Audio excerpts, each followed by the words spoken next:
Christopher Columbus was an Italian explorer, navigator, and colonist who completed 4 voyages across the Atlantic Ocean. He is remembered as the principal European discoverer of the Americas, and he helped to bring the Americas to the forefront of the Western consciousness. Welcome to our animated show of history, How Christopher Columbus Discovered America. Columbus was a believer in the spherical nature of the world. As an ambitious man, he hoped to find a Western trade route to the lucrative spice markets in Asia.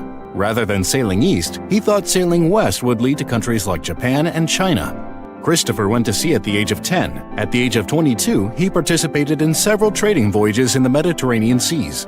His first voyage into the Atlantic Ocean in 1476 nearly cost him his life, as the commercial fleet he was sailing with was attacked by French privateers off the coast of Portugal. His ship was burned and Columbus had to swim to the Portuguese shore.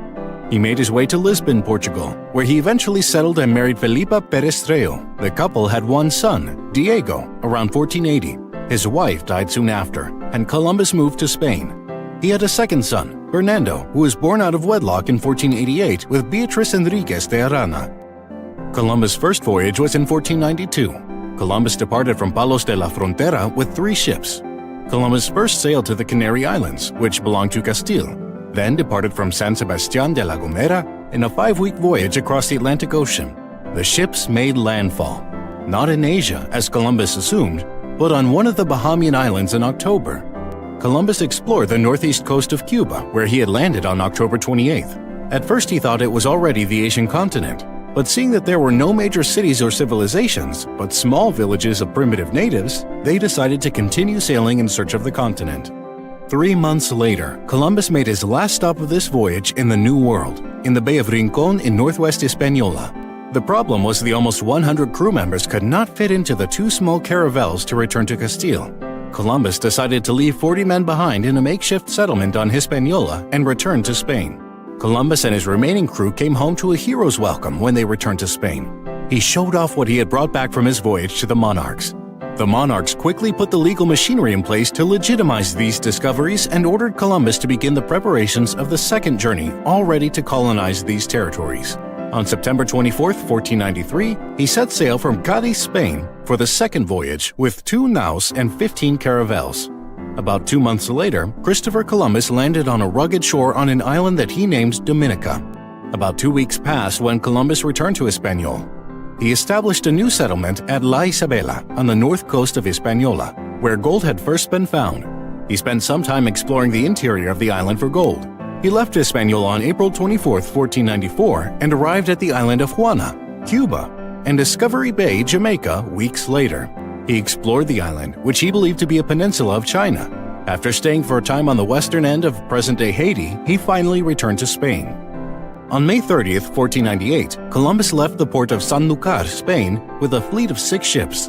After a very hard journey with epidemics among the sailors, they reached Trinidad Island on July 31st, discovered the mouth of Orinoco River, and touched for the first time continental land in the northern part of present-day Venezuela. He then touched the mainland of South America at the Paria Peninsula. He also speculated that the new continent might be the location of the biblical Garden of Eden. He then sailed to the islands of Chacachacare and Margarita. He cited Tobago and Grenada. He described the new lands as belonging to a previously unknown new continent, but he pictured it hanging from China, bulging out to make the earth pear-shaped.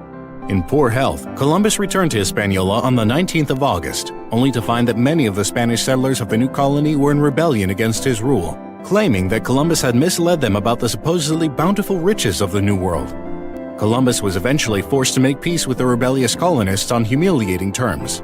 On March 14, 1502, Columbus made a 4th voyage with strict orders from the king and queen, which instructed him not to stop at Hispaniola, but only to search for a westward passage to the Indian Ocean mainland.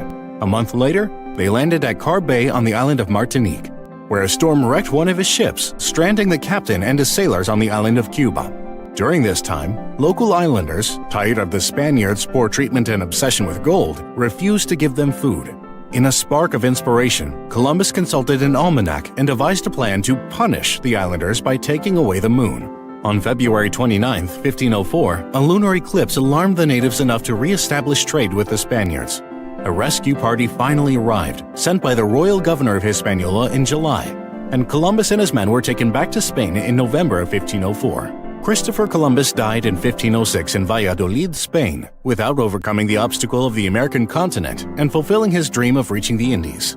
However, Columbus's expeditions inaugurated a period of exploration, conquest, and colonization that lasted for centuries, helping create the modern Western world. He was widely venerated in the centuries after his death. Thanks for watching, and please check out our other animations on history. Don't forget to like, share, and subscribe.